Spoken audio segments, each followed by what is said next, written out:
கோவையில் கோடை காலம் தொடங்க உள்ள நிலையில் வெப்பம் அதிகரித்து வருவதால் தர்பூசணி விற்பனை களை கட்டி வருகிறது. கோவையில் கோடை காலம் தொடங்குவதற்கு முன்னதாகவே வெயில் வாட்டி எடுக்க தொடங்கிவிட்டது. கடந்த சில மாதங்களாக குளுகுளுவென்று இருந்த கோவையில் தற்போது வெப்பம் அதிகரித்து வருவதால் பொதுமக்கள், வாகன ஓட்டிகள் அவதியடைந்து வருகின்றனர். அடுத்து வரப்போகும் மாதங்களில் எந்த அளவுக்கு வெப்பம் இருக்குமோ என்ற அச்சமும் எழுந்துள்ளது. கோவையை பொறுத்தவரையில் மார்ச் மாதத்தில்தான் கோடை என்ற நிலை மாறி பிப்ரவரி முதல் வாரத்திலேயே வெப்பம் அதிகரித்து வருகிறது. காலநிலை மாற்றத்தால் முன்கூட்டியே கோடை வெப்பத்தால் தத்தளிக்கும் கோவையில் தற்போது பொதுமக்கள் களைப்பார நுங்கு, தர்பூசணி பழங்கள் விற்பனை களைகட்ட தொடங்கியுள்ளது.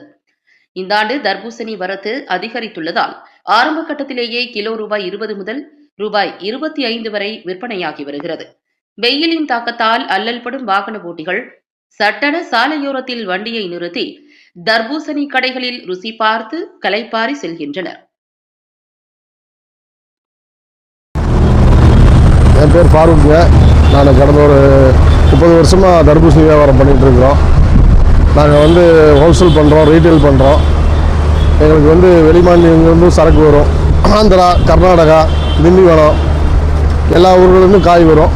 நாங்கள் செலெக்ஷன் பண்ணி தான் காய் வாங்குவோம். நல்ல இனிப்பான காய், ஆர்கானிக்கான காய் தான் வாங்குவோம். மருந்தடிச்ச பழமெல்லாம் வாங்க மாட்டோம். நாங்கள் டைரெக்டாகவே தோட்டத்தில் போய் வாங்குவோம். அதே மாதிரி இங்கேருந்து ஹோல்சேல் டீலருக்குலாம் கொடுப்போம். நாங்கள் மார்க்கெட் சப்ளை, கேரளா சப்ளை, இங்கே ரீட்டைல் எல்லாமே பண்ணிகிட்டு இருக்கோம். இப்போ சீசன் ஸ்டார்ட் ஆகிடுச்சு. நம்ம கடையில் சாப்பிட்றாங்க. எல்லாம் பழம் நல்லா டேஸ்ட்டாக இருக்குது. நல்லா மக்கள் மத்தியில் வரவேற்பு இருக்குதுங்க. நம்ம கடையில் எப்போவுமே கூட்டம் நல்லா சாப்பிடுவாங்க. நல்ல வரவேற்பு இருக்குதுங்க. காய் வருது நமக்கு இப்போ வர்றது கர்நாடகா ஸ்டேட்லேருந்து வருது, முண்டல்பேட் வரும். அப்புறம் ஆந்திரா மாநிலம் நந்தியாலேருந்து வரும். இப்போ திண்டிவனம் ஸ்டார்ட் ஆகிருக்குது. அரக்கோணம் மாவட்டம், அரக்கோணம், அப்புறம் பவுஞ்சூர், அந்த மாதிரி மாநிலங்கள்லாம் வருங்க. திண்டிவனம் ஏரியாவிலேருந்து நம்ம ஹோல்சேல் பண்ணுறோம், ரீட்டைல் பண்ணுறோம். ரீட்டைல் 25 பண்ணிகிட்டு இருக்கோம் இப்போ. ஆமாங்க, ரீட்டைல் 25. ஹோல்சேல் கொடுத்தா நாங்கள் 18 ரூபா, 20 ரூபா 18 ரூபா வரைக்கும் கொடுக்குறோங்க. பிளேட் ஒரு பிளேட் 20 ரூபா சேல்ஸ் பண்ணுறாங்க. நல்லா இருக்குது. எல்லாம் சாப்பிட்டு நல்லா இருக்குன்னு சொல்கிறாங்க. எப்போவுமே விரும்பி சாப்பிட்ற ரெகுலர் கஸ்டமர் இருக்காங்க நம்ம கடையில். எப்போவுமே நம்மகிட்ட தான் சாப்பிடுவாங்க. அதனால் நாங்கள் வாங்குகிற பொருள் அது தகுந்த மாதிரி பார்த்து தான் வாங்குவோம். நாங்கள் சாயந்தரம் ஒரு 8 மணி 9 மணி வரைக்கும் இருப்போம்.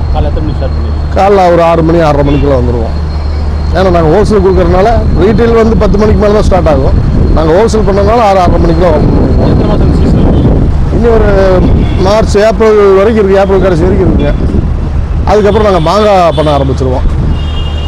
ஏப்ரலுக்கு அப்புறம் வெயில் ஆரம்பிச்சிருங்க. இப்போ தான் வெயில் ஆரம்பிச்சிருச்சுங்க. இப்போ ஓரளவுக்கு பரவாயில்லாமல் அப்படி போயிட்டுருக்கு. இனிமேல் அப்படி ஸ்டார்டிங் தான் வெயில்.